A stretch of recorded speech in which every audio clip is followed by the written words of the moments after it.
It's that time of year when the local courses are enforcing the use of a winter mat. Love them or hate them, you've got to use one of these if you want to play winter golf. But which one performs the best? I'm going to test them. Keep watching to find out.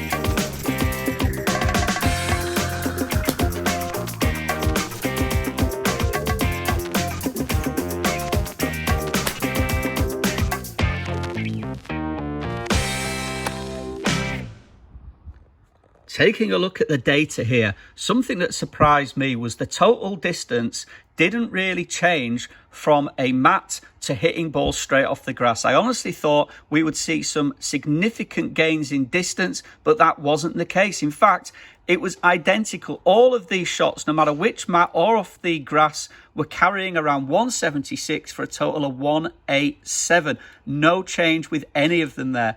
However, the main change was in launch angle, peak height, and backspin. Off the grass, the launch angle was 15 degrees. I don't know if you can see that just there.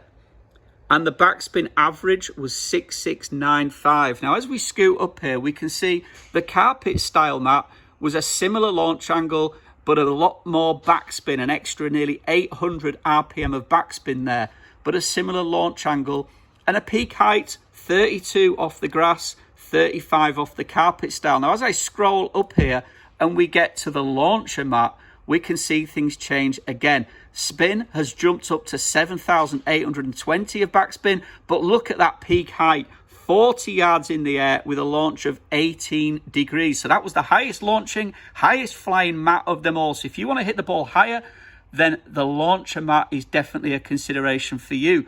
The Masters mat, again, 17 degree launch, not quite as much backspin at 7.5. And then the Fairway Products one. Now we've got two options for this, the bristle side and the shiny side.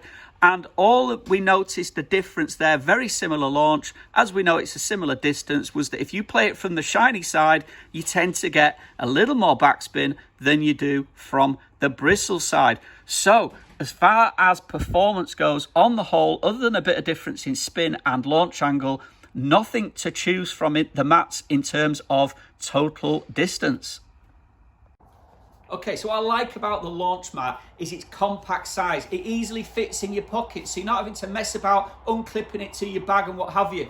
However, one of the things we noticed in the testing is it does launch the ball much higher than any other mat on test. If that's a good thing for you, then give it a go. But if not, and you want to get the ball flight lower, then you probably need to look elsewhere. The other good things about this mat as well is I quite like the way that it sits neatly to the ground. You don't need to anchor it with anything.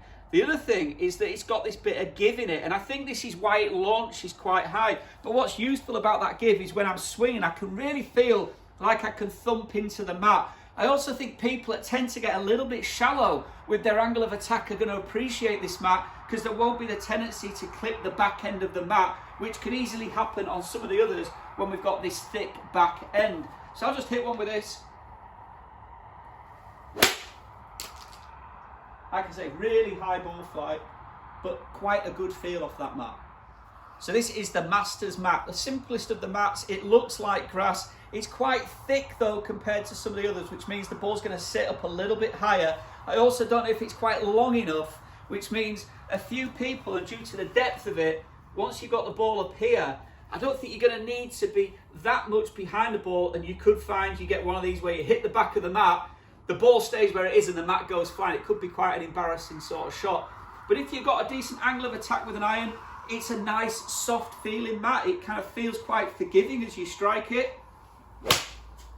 And certainly a much softer sound than on the launcher plastic mat. So if you're looking for a softer feel, that's definitely a mat for you to consider. Okay, this one is called the carpet style mat because I can't think what to call it, but it has a pile in it that looks a bit like a carpet, hence I've given it that name. Now this one on testing was the one that had the most similar numbers to me playing straight off the grass. The launch angle was comparable, the spin was more but near enough the same. So as far as getting a replication as close to playing off the grass, this is the mat to go for. Negatives of it, well, first of all, I think again we've got this quite thick depth to it compared to say the launcher mat. So if you do tend to hit shots a little bit heavy, if your technique is a little bit shallow, we're back to that same problem that we can easily hit the back end of the mat. But if you're looking for something that's as close as possible to playing off the grass, I don't think you can see much past this carpet style mat. Let's give it a hit.